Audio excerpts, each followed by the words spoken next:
Hi friends, എന്തൊക്കെയുണ്ട്? എല്ലാവർക്കും സുഖമല്ലേ? എങ്ങനെയുണ്ട് പഠനമൊക്കെ? നല്ല രീതിയിൽ തന്നെ പോകുന്നുണ്ടോ? ഇന്നേ ഞാൻ വന്നിട്ടുള്ളത് നെഗറ്റീവ് മാർക്ക് എന്നുള്ള ആ ഒരു സിസ്റ്റത്തെക്കുറിച്ച് പറയാൻ വേണ്ടിയിട്ടാണ് കേട്ടോ. പലരുടെയും ഏറ്റവും വലിയ ശത്രുവായിട്ട് അവർ കൺസിഡർ ചെയ്യുന്നത് ഈ നെഗറ്റീവ് മാർക്കിനെയാണ്. പക്ഷേ നമ്മൾ ശരിക്കും അങ്ങനെ ഒരു നെഗറ്റീവ് മാർക്കിനെ അത്ര വലിയ ശത്രുവായിട്ട് കാണേണ്ടതുണ്ടോ എന്നുള്ള കാര്യം നമ്മൾ ഫസ്റ്റ് ആയിട്ട് പരിശോധിക്കണം. നമ്മൾ ഒരു പരീക്ഷ എഴുതുന്ന സമയത്ത് നിങ്ങൾ നിങ്ങൾ ശരിക്കും ചിന്തിക്കുക. അതായത് നിങ്ങളെപ്പോലെ തന്നെ പഠിച്ചൊരാൾ, നിങ്ങളും നിങ്ങളെപ്പോലെ പഠിച്ച ഒരാളും, ഓക്കെ? എക്സ്, വൈ എന്നുള്ള 2 വ്യക്തികൾ. ഒരേപോലെ പഠിക്കുന്നു, ഒരേ ബുക്ക് റെഫർ ചെയ്യുന്നു, ഒരേ രീതിയിലുള്ള മെമ്മറി കപ്പാസിറ്റി, ലൈക്ക് എല്ലാം ഒരേപോലെ. എന്നിട്ടും ഒരു പരീക്ഷയിൽ ചെന്നിട്ട് എക്സാം എഴുതി തിരിച്ചു വരുന്ന സമയത്ത് 2 പേർക്കും 2 ചിലപ്പോൾ മാർക്കിൽ നല്ല രീതിയിൽ ചേഞ്ച് ഉണ്ടാവുന്നുണ്ട്. ഒരേ മാർക്ക് ആവില്ല സ്വാഭാവികമായിട്ടും കിട്ടുക. 2 പേർക്കും മാർക്കിലുള്ള ചേഞ്ചസ് ഉണ്ടാവുന്നുണ്ട്. അതെന്തുകൊണ്ടായിരിക്കും? നിങ്ങൾ ചിന്തിച്ചിട്ടുണ്ടോ? ഏ അത് എന്താ മീൻസ് മോസ്റ്റ്ലി അതിനുള്ള റീസൺ എന്ന് പറയണത് ഒന്നല്ലെങ്കിൽ മറവി കൊണ്ടായിരിക്കാം, ലൈക്ക് ഏതെങ്കിലും പഠിച്ച സാധനം മറന്നതായിരിക്കും. അങ്ങനെ മറന്നിട്ടല്ല എന്നുണ്ടെങ്കിൽ അതിൻ്റെ ഒരു ഉത്തരം എന്ന് പറയുന്നത് നെഗറ്റീവ് മാർക്ക് എന്നുള്ളതാണ് കേട്ടോ. നെഗറ്റീവ് മാർക്ക് എന്നുള്ളൊരു കാര്യം കൊണ്ടാണ് അങ്ങനെ ഒരു വേരിയേഷൻ ഒരേപോലെ പഠിക്കുന്ന 2 വിദ്യാർത്ഥികൾക്ക് ഇടയിൽ പോലും ഉണ്ടാവുന്നത്. അപ്പോൾ ശരിക്കും പറഞ്ഞാൽ ഇങ്ങനെ ഒരു നെഗറ്റീവ് മാർക്ക് ആവശ്യമാണോ എന്ന് ചോദിച്ചു കഴിഞ്ഞാൽ ശരിക്കും ആവശ്യമാണ്. ഞാൻ ചില വീഡിയോസിനൊക്കെ ഉണ്ടല്ലോ, ഞാൻ കമൻ്റ് ആയിട്ട് ഇങ്ങനെ പലരും കണ്ടിട്ടുണ്ട്, ഈ നെഗറ്റീവ് മാർക്ക് എടുത്ത് ഒഴിവാക്കിയിരുന്നെങ്കിൽ വലിയ ഉപകാരമായിരുന്നു. പക്ഷേ നമ്മൾ ശരിക്കും നോക്കിക്കഴിഞ്ഞാൽ ഈ നെഗറ്റീവ് മാർക്ക് എന്നുള്ളത് ഒരു പി-എസ്-സി അല്ലെങ്കിൽ പി-എസ്-സി എന്നല്ല, ഏതൊരു എക്സാമിനും ആവശ്യമായിട്ടുള്ള കാര്യം തന്നെയാണ്. കാരണം നമ്മളൊന്ന് ചിന്തിച്ച് നോക്കിയേ, ഇപ്പം നമ്മളൊരു പരീക്ഷയ്ക്ക് പോയി. അവിടെ നമ്മൾ ഒരു 100 ക്വസ്റ്റ്യൻസ് ഉണ്ട്. അതിൽ 50 എണ്ണം നമുക്ക് അറിയുന്ന ഉത്തരങ്ങളാണ്. 25 എണ്ണം നമുക്ക് ഇങ്ങനെ ഡൗട്ട് ഉണ്ട്. ചിലപ്പോൾ ശരിയാവുമായിരിക്കും, അല്ലായിരിക്കും. അങ്ങനെ ഒരു കൺഫ്യൂഷൻ ഉണ്ട്. ബാക്കി 25 എണ്ണം അതിന് നമുക്ക് എന്തായാലും അറിയില്ല. അങ്ങനെ ഒരു ക്വസ്റ്റ്യൻസ് ആണ്. അപ്പോൾ 50 എണ്ണം നമ്മൾ എന്തായാലും ശരിയാക്കും. ബാക്കി 25 എണ്ണത്തിൽ നമ്മൾ ഓക്കെ, നമുക്കൊരു 50-50 ചാൻസ് ഉള്ളതൊക്കെ നമ്മളിങ്ങനെ മാർക്ക് ചെയ്ത് പോകും. പിന്നെയും ബാക്കിയുള്ള 25 നമ്മളത് ലീവ് ചെയ്യോ? ഇല്ലല്ലോ. നമുക്കറിയില്ലെങ്കിൽ നമ്മൾ പോയി അറ്റൻഡ് ചെയ്യും, അല്ലേ? കാരണം നെഗറ്റീവ് മാർക്കിംഗ് ഇല്ലല്ലോ. പക്ഷേ നിങ്ങളൊന്ന് ചിന്തിച്ച് നോക്കിയേ, ഒരു നെഗറ്റീവ് മാർക്കിംഗ് വരുന്ന സമയത്ത് നിങ്ങൾ ആ 50 എണ്ണം എന്തായാലും എഴുതും. ബാക്കി 25 എണ്ണം നിങ്ങൾ ശ്രദ്ധിക്കും. വളരെ ശ്രദ്ധിച്ചിട്ട് അത് ഉം നിങ്ങൾക്കത് മാർക്കായി മാറാൻ സാധ്യതയുണ്ട് എന്നുള്ളത് നിങ്ങൾക്കൊരു അത്രയും ആത്മവിശ്വാസമുള്ള സമയത്ത് മാത്രമേ നിങ്ങൾ ചെന്നിട്ട് അത് മാർക്ക് ചെയ്യുള്ളൂ. പിന്നെ ബാക്കി 25 നിങ്ങൾക്ക് തീരെ അറിയാത്ത 25 ക്വസ്റ്റ്യൻസ് ഉണ്ടല്ലോ, നിങ്ങൾ തീരെ തിരിഞ്ഞ് നോക്കുക പോലുമില്ല. കാരണം അത് നിങ്ങളുടെ മാർക്കിനെ വല്ലാത്ത രീതിയിൽ കുറയ്ക്കാൻ സാധ്യതയുണ്ട് നിങ്ങൾക്ക് തന്നെ അറിയാം. അപ്പോൾ ശരിക്കും പറഞ്ഞാൽ ഒരു ഡിസിപ്ലിൻഡ് ആയിട്ടുള്ള ഒരു പാറ്റേൺ ഫോളോ ചെയ്യുന്ന, അല്ലെങ്കിൽ ഒരു സിസ്റ്റം ഫോളോ ചെയ്യുന്ന, അല്ലെങ്കിൽ ആ പഠന രീതിയിലൂടെ പോകുന്ന ഒരാൾക്ക് മാത്രമേ ഞാൻ ഈ പറഞ്ഞ രണ്ടാമത്തെ രീതിയിൽ കൃത്യമായിട്ട് മാർക്സ്, അല്ലെങ്കിൽ കൃത്യമായിട്ട് ഏതൊക്കെയാണ് നമുക്ക് ആവശ്യമുള്ളത്, നമുക്ക് ഏതൊക്കെ ആവശ്യമില്ലാത്തത് എന്നുള്ള കാര്യം അനലൈസ് ചെയ്യാനും മാർക്ക് ഉണ്ടാക്കാൻ സാധിക്കുള്ളൂ, അല്ലേ? ഇനിയിപ്പോൾ തീരെ പഠിക്കാതെ ഇതുവരെ പഠിച്ചിട്ടേ ഇല്ല, അല്ലെങ്കിൽ പി-എസ്-സി മീൻസ് വെറുതെ പോയി പരീക്ഷ എഴുതുന്ന ഒരാളെ സംബന്ധിച്ചിട്ട് അവർ ഈ കാര്യമൊന്നും നോക്കൂല. അവർ വന്നിട്ട് എല്ലാം കയറി ആൻസർ ചെയ്യും. ചിലപ്പോൾ ഭാഗ്യം കൊണ്ടൊക്കെ എന്താ ചില ആൻസേഴ്സ് ഒക്കെ ശരിയാവും. അപ്പം ഈ നെഗറ്റീവ് മാർക്കിംഗ് ഇല്ലാന്നുണ്ടെങ്കിൽ ചിലപ്പം ഇതുവരെ മര്യാദയ്ക്ക് പ്രിപ്പയർ ചെയ്യാത്ത ആൾക്കാർക്ക് വരെ, അതായത് ഇതിന് വേണ്ടിയിട്ട് വല്ല ആത്മാർത്ഥമായി ശ്രമിക്കാത്തതോ, അല്ലെങ്കിൽ കൃത്യമായിട്ടൊരു ഡിസിപ്ലിൻഡ് ആയിട്ടുള്ള ഒരു സിസ്റ്റം ഫോളോ ചെയ്യാത്തതായ ആൾക്കാർക്ക് വരെ ഈ ഒരു ലിസ്റ്റിൽ കയറി പറ്റാൻ ഒരു സാധ്യത ഉണ്ടാവും. എന്നാൽ ഇപ്പോൾ ശരിക്കും പറഞ്ഞാൽ നെഗറ്റീവ് മാർക്കിംഗ് എന്നുള്ള സിസ്റ്റം ഉള്ളത് കൊണ്ട് തന്നെ അത്യാവശ്യം നല്ല രീതിയിൽ പ്രിപ്പയർ ചെയ്ത്, അല്ല സിസ്റ്റം ഞാൻ പറഞ്ഞ പോലെ തന്നെ അത്രയും നല്ല രീതിയിൽ ഈ സിസ്റ്റമാറ്റിക് ആയിട്ട് പഠിച്ചു പോയ ആൾക്കാർക്ക് മാത്രമേ അതൊരു റാങ്കും മാർക്കൊക്കെ നേടാൻ സാധിക്കുള്ളൂ. അപ്പം നമ്മളൊരിക്കലും ഈ ഒരു നെഗറ്റീവ് മാർക്കിംഗ് എന്നുള്ള ആ ഒരു സിസ്റ്റത്തെ മൊത്തത്തിൽ അത് വേണ്ടിയിരുന്നില്ല അങ്ങനെയൊന്നും ചിന്തിക്കരുത്. അത് ആവശ്യമായ കാര്യമാണ്. നമ്മൾ ഒരു പി-എസ്-സി ആസ്പിരന്റ് എന്നുള്ള രീതിയിൽ നമുക്ക് ഏറ്റവും ആവശ്യമായ ഒരു കാര്യം തന്നെയാണ് കേട്ടോ അത്. അപ്പോൾ നമ്മൾക്ക് ഇനി അത് എങ്ങനെയാണ് കുറയ്ക്കുക? ഇനി എന്തൊക്കെ ചെയ്താലാണ്, പലരും ഇങ്ങനെ പറഞ്ഞു കേട്ടിട്ടുണ്ട് 20 മാർക്ക് 30 മാർക്കൊക്കെ നെഗറ്റീവ്സ് ഒക്കെ വന്നിട്ടുണ്ട്, അങ്ങനെയാണ് ഇങ്ങനെയാണ് അങ്ങനെയൊക്കെ പറഞ്ഞു. എനിക്കും തുടക്കത്തിൽ ഒരുപാട് നെഗറ്റീവ്സ് ഉണ്ടായിരുന്നു. നമ്മൾ തുടങ്ങുന്ന സമയത്ത് ഓഫ് കോഴ്സ് നെഗറ്റീവ്സ് ഉണ്ടാവും. പക്ഷേ അത് മെല്ലെ മെല്ലെ ഇമ്പ്രൂവ് ചെയ്ത് ഏറ്റവും കുറവ് നെഗറ്റീവ് മാർക്കിലേക്ക് എത്തുക എന്നുള്ളതാണ് നമ്മൾ ചെയ്യേണ്ട ഒരു കാര്യം. ഓക്കെ, നമുക്കൊരു തീരെ ഒരു നെഗറ്റീവ് പോലും മാർക്ക് ഉണ്ടാകാതിരിക്കും അങ്ങനെയൊന്നും ഞാൻ പറയണില്ല. പക്ഷേ മാക്സിമം കുറച്ച് കൊണ്ടുവരിക. നമ്മൾ മുൻപ് നിന്ന ആ ഒരു ഫേസിൽ നിന്ന് ഇങ്ങോട്ടേക്ക് എത്തുമ്പോൾ കുറച്ചും കൂടി നമ്മൾ മുന്നോട്ട് പഠിച്ചു പോകുന്ന സമയത്ത് നമ്മുടെ മാർക്കിലുള്ള ഇമ്പ്രൂവ്മെന്റ് എന്ന് പറയുന്നത് അതൊരിക്കലും നമ്മൾ പഠിച്ച കാര്യങ്ങൾ അപ്ലൈ ചെയ്തിട്ട് മാത്രമാവരുത്. നമ്മളുടെ നെഗറ്റീവ് മാർക്ക് കുറച്ച് കൊണ്ടുവന്നിട്ട് കൂടി നമ്മുടെ മാർക്ക് ഇമ്പ്രൂവ് ചെയ്യേണ്ടതായിട്ടുള്ള സാഹചര്യമുണ്ട്. നിങ്ങൾ ശരിക്കും നോക്കിക്കഴിഞ്ഞാൽ ചിലപ്പോൾ അറിയാൻ പറ്റില്ല. നിങ്ങൾ ഇപ്പം ചിലരൊക്കെ നമ്മൾ ഒരു മുൻപ് വീഡിയോ ചെയ്തതിൽ കണ്ടിരുന്നു, വന്നിട്ട് കമൻറ്റ് ചെയ്തിട്ടുണ്ടായിരുന്നു, എൻ്റെ മാർക്ക് സ്റ്റക്കാണ് 50, 55 നിന്ന്, മീൻസ് അവിടെ സ്റ്റക്കാണ്, പിന്നെ കൂടുന്നില്ല, ഇമ്പ്രൂവ് ആവുന്നില്ല. നിങ്ങൾ അവിടെ ശ്രദ്ധിക്കേണ്ട വേറൊരു കാര്യം കൂടിയുണ്ട്. അതെന്താണ്? അത് തീർച്ചയായിട്ടും നിങ്ങൾക്ക് എത്രമാത്രം നെഗറ്റീവ് കിട്ടുന്നുണ്ട് എന്നുള്ളതാണ് കേട്ടോ. ചിലപ്പോൾ ഒരു എക്സാമിന് ചിലപ്പോൾ 65 മാർക്കായിരിക്കും കട്ട് ഓഫ്. ഓക്കെ, ഈ 65 മാർക്ക് കട്ട് ഓഫ് ആവുന്ന സമയത്ത് നിങ്ങൾ ഏറ്റവും കൂടുതൽ ആലോചിക്കേണ്ട കാര്യം ഈ എന്താ, ചിലപ്പോൾ നിങ്ങൾക്ക് അവിടെ ഒരു 60 മാർക്കേലും കിട്ടിയിട്ടുണ്ടാവും. ബാക്കി 5 മാർക്ക് ചിലപ്പോൾ നിങ്ങൾക്ക് ഇങ്ങനെ നെഗറ്റീവ് മാർക്ക് മാർക്ക് മീൻസ് നിങ്ങൾക്ക് 5 മാർക്ക് ചിലപ്പോൾ നെഗറ്റീവ് അടിച്ച് പോയതായിരിക്കും അല്ലേ? അപ്പോൾ ശരിക്കും അവിടെ നിങ്ങളെ തെറ്റിച്ചിട്ടില്ലായിരുന്നെങ്കിൽ നിങ്ങൾ ചിലപ്പോൾ ആ റാങ്ക് ലിസ്റ്റിൽ വരുമായിരുന്നു അല്ലേ? അപ്പോൾ നമ്മൾ അത്രയും സൂക്ഷ്മമായിട്ട് തന്നെ നമ്മൾ ഓരോ ക്വസ്റ്റ്യൻസ് എഴുതുന്ന സമയത്തും വളരെ സൂക്ഷിച്ചിട്ട് മാത്രമേ എഴുതാൻ പറ്റുള്ളൂ. അപ്പോൾ നമ്മൾ ആദ്യം തന്നെ എന്തൊക്കെയാണ് നമ്മളിത് എങ്ങനെയൊക്കെയാണ് നമ്മളിതൊരു മാർക്കായി മാറ്റാം? എങ്ങനെയൊക്കെയാണ് നമ്മൾ ഒരു നെഗറ്റീവ് മാർക്കിംഗ് ഇല്ലാതെ തീരെ നെഗറ്റീവ് മാർക്ക് ഇല്ലാന്ന് അതെനിക്കറിയില്ല അത്ര പോസിബിൾ ആയിട്ടുള്ള കാര്യം. എനിക്കിപ്പോഴും മീൻസ് അങ്ങനെ തീരെ നെഗറ്റീവ് അടിക്കുന്നില്ല എന്നൊന്നും പറഞ്ഞില്ല. പക്ഷേ ഞാൻ ഏറ്റവും ചുരുക്കാൻ ശ്രമിക്കാറുണ്ട്. അപ്പോൾ അങ്ങനെ നമ്മൾക്ക് ഒരു എങ്ങനെയാണ് നമ്മൾ അങ്ങനെ മാർക്ക് കൂട്ടി കൊണ്ടുവരിക അല്ലെങ്കിൽ നെഗറ്റീവ് മാർക്ക് ഇങ്ങനെയൊക്കെ കുറച്ച് കൊണ്ടുവരിക എന്നുള്ള കാര്യം നോക്കാം. ആദ്യം തന്നെ നമ്മള് ഒരു തവണ നമ്മളാദ്യം എക്സാം എഴുതുമല്ലോ. ഈ എക്സാം എഴുതുന്ന സമയത്ത് ഫസ്റ്റ് നിങ്ങളെന്താ ചെയ്യാറ്? ഇങ്ങനെ ഓരോന്ന് വായിച്ച് പോയി ഇങ്ങനെ കൃത്യമായിട്ട് പെട്ടെന്ന് മീൻസ് ആ ഒരു ഏകദേശം 1 മണിക്കൂർ തികയും അല്ലെങ്കിൽ നമ്മളെ എക്സാമിന്റെ ടൈം കഴിയുമ്പോഴേക്കും ആ 100 ക്വസ്റ്റ്യൻസ് അറ്റൻഡ് ചെയ്ത് ആ രീതിയിലാണ് നിങ്ങൾ പോവാറ്. പക്ഷേ എനിക്ക് തോന്നിയൊരു കാര്യം നിങ്ങൾ ചെയ്യേണ്ട കാര്യം ഫസ്റ്റ് നിങ്ങൾ എക്സാം എഴുതുന്നു. അപ്പോൾ 100 ക്വസ്റ്റ്യൻസ് നമുക്ക് അറിയുന്ന ആൻസേഴ്സ് ഇല്ലേ? അറിയുന്ന അത്രയും ഷുവർ ആയിട്ടുള്ള 100% നിങ്ങൾക്ക് ഷുവർ ആയിട്ടുള്ള ആൻസേഴ്സ് മാത്രം ഫസ്റ്റ് മാർക്ക് ചെയ്ത് പോവുക. പെട്ടെന്ന് പെട്ടെന്ന് നമുക്ക് ഷുവർ ആയിട്ടുള്ള ആൻസേഴ്സ് നമ്മൾ പിന്നെ ഇങ്ങനെ ആലോചിക്കേണ്ട ആവശ്യമില്ലല്ലോ. കൂടുതൽ ഇങ്ങനെ ആലോചിച്ച് കുറേ നേരം സ്ട്രെസ് അടിച്ച് കുറേ ആലോചിച്ച് അങ്ങനെയുള്ള ഒരു ആവശ്യം അവിടെ ഇല്ല. ജസ്റ്റ് ക്വസ്റ്റ്യൻ വായിക്കുന്നു ആൻസർ എഴുതുന്നു എന്നുള്ള സിസ്റ്റം ആണെന്നുണ്ടെങ്കിൽ അതേപോലെ സ്റ്റേറ്റ്മെന്റ് ടൈപ്പ് ആണെന്നുണ്ടെങ്കിൽ തെറ്റായവ ശരിയായവ അങ്ങനെ കൃത്യമായിട്ട് വായിച്ചിട്ട് നിങ്ങൾ ആൻസർ എഴുതുന്നു. ഓക്കെ. നിങ്ങൾക്ക് അതിൽ ഡൗട്ട് ഇല്ലാത്ത കാര്യങ്ങൾ അങ്ങനെ മാർക്ക് ചെയ്ത് പോകുന്നു. ചിലപ്പോൾ അതിൽ നിങ്ങൾക്ക് ഒരു 100 ക്വസ്റ്റ്യൻസ് ചിലപ്പോൾ 50 ക്വസ്റ്റ്യൻസ് ആയിരിക്കും നിങ്ങൾക്ക് അത്രയും 100% ഷുവർ ആയിട്ടുള്ള ഒരു ക്വസ്റ്റ്യൻ മീൻസ് ആൻസേഴ്സ്. നിങ്ങളത് പക്ഷേ ഇതിലെന്താ വെച്ചാൽ ഈ 50 എണ്ണത്തില് നിങ്ങൾക്ക് ഒരു നെഗറ്റീവ് മാർക്ക് പോലും വരില്ല എന്നുള്ളത് നിങ്ങൾ ഷുവർ ആക്കണം. ഒരു മാർക്ക് പോലും നിങ്ങൾക്ക് തെറ്റില്ല.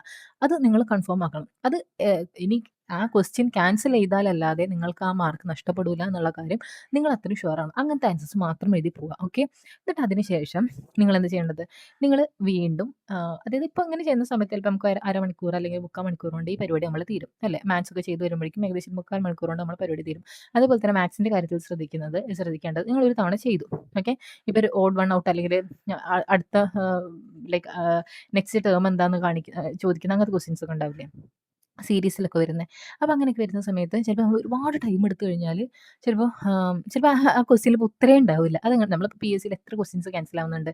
ചില സമയത്ത് നമ്മൾ ഓവറായിട്ട് ഒരു ക്വസ്റ്റ്യന് മുകളിൽ ഇരിക്കരുത്. എത്ര ടൈം കിട്ടുന്നു, അയ്യോ പക്ഷേ ഇത് ഞാൻ പഠിച്ചതാണല്ലോ അല്ലെങ്കിൽ എനിക്ക് ഓർമ്മയില്ലല്ലോ എന്ന് കുറച്ചേരം കൂടി ഇരുന്ന് കഴിഞ്ഞാൽ കിട്ടിയാലോ അങ്ങനെ ചിന്തിക്കരുത്. ചിലപ്പോൾ നിങ്ങളവിടെ ആ ഒരു മാർക്ക് കിട്ടാൻ വേണ്ടിയിട്ട് ചിലപ്പോൾ ഒരു 5 മിനിറ്റോ 10 മിനിറ്റോ ഒക്കെ അതിന് വേണ്ടി വേസ്റ്റ് ആക്കും. പക്ഷേ ആ ഒരു 5 മാർക്ക് അല്ല 5 മിനിറ്റ് ശരിക്കും ഒരു മാർക്ക് കിട്ടാൻ വേണ്ടിയിട്ടല്ലേ. അതായത് PSCക്ക് 1 മാർക്കേ ഉള്ളൂ ഒരു ചോദ്യത്തിന്. അതിനപ്പുറത്തേക്ക് മാർക്കൊന്നും നൽകുന്നില്ല. നിങ്ങൾ കൂടുതൽ ടൈം അവിടെ എഫേർട്ട് ഇട്ട് എഴുതിയിട്ട് അതിനൊന്നും നിങ്ങൾക്ക് ഒരു 5 മാർക്കൊന്നും തരാൻ പോകുന്നില്ല.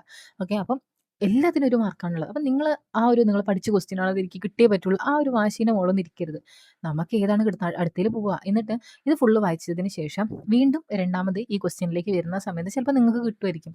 അപ്പോൾ എഴുതാൻ ശ്രമിക്കുക. പിന്നെ നിങ്ങൾ ശ്രദ്ധിക്കേണ്ട ഒരു കാര്യം 100% ഷുവർ ഉള്ള ക്വസ്റ്റ്യൻസ് നമ്മൾ എഴുതി കഴിഞ്ഞാൽ പിന്നെ അടുത്ത് നമ്മൾ ശ്രദ്ധിക്കേണ്ടത് 50-50 അങ്ങനെയുള്ള ചാൻസസ് ഇല്ലേ? അതായത് 4 ഓപ്ഷനിൽ 2 എണ്ണം എന്തായാലും അല്ല. അത് 100% ഷുവർ ആണ്. അങ്ങനെയല്ല എന്നുള്ളത്. പിന്നെ ബാക്കി 2 എണ്ണമാണ്.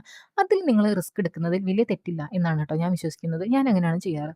ഒരു 50-50 നമ്മൾ ഒഴിവാക്കി 50% നമ്മൾ ഒഴിവാക്കി കഴിഞ്ഞാൽ ബാക്കി 50യിൽ അങ്ങനെ ഡൗട്ട്ഫുൾ ആയിട്ട് കുറച്ചും കൂടി നമുക്കൊരു പോസിബിൾ ആണ് എന്ന് തോന്നുന്ന ഒരു ഉത്തരത്തിലേക്ക് എത്താൻ മാക്സിമം ശ്രമിക്കാറുണ്ട്.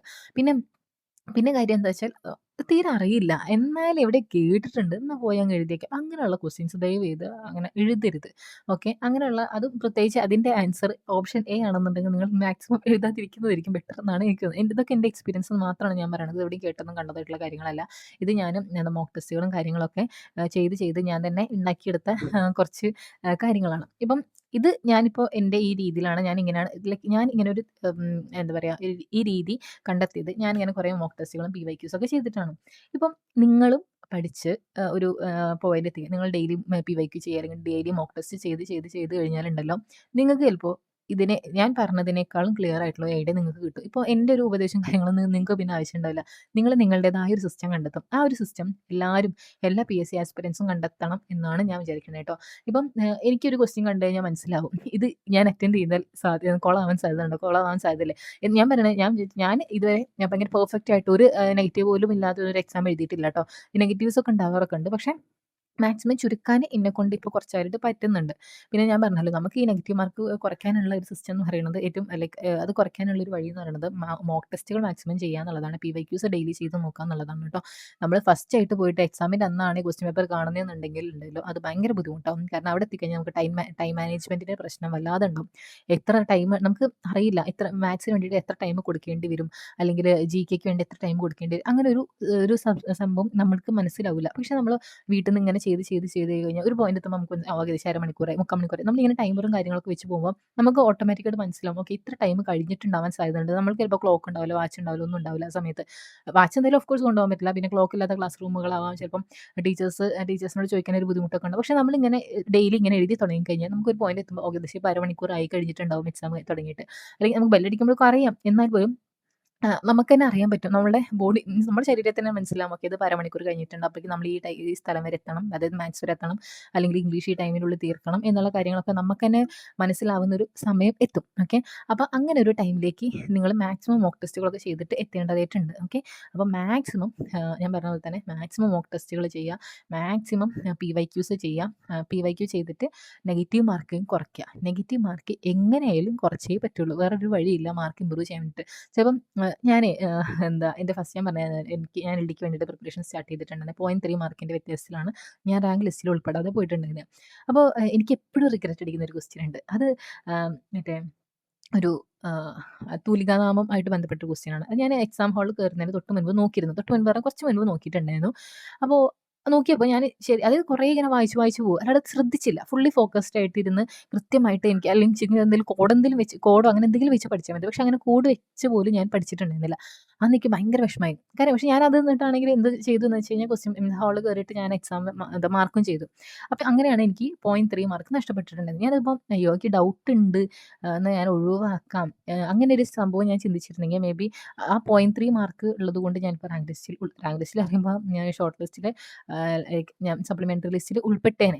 ഓക്കെ, പക്ഷെ അങ്ങനെ പോലും ഉൾപ്പെടാതിരുന്നതിൻ്റെ റീസൺ എന്ന് പറഞ്ഞാൽ ആ 0.3 മാർക്കാണ്.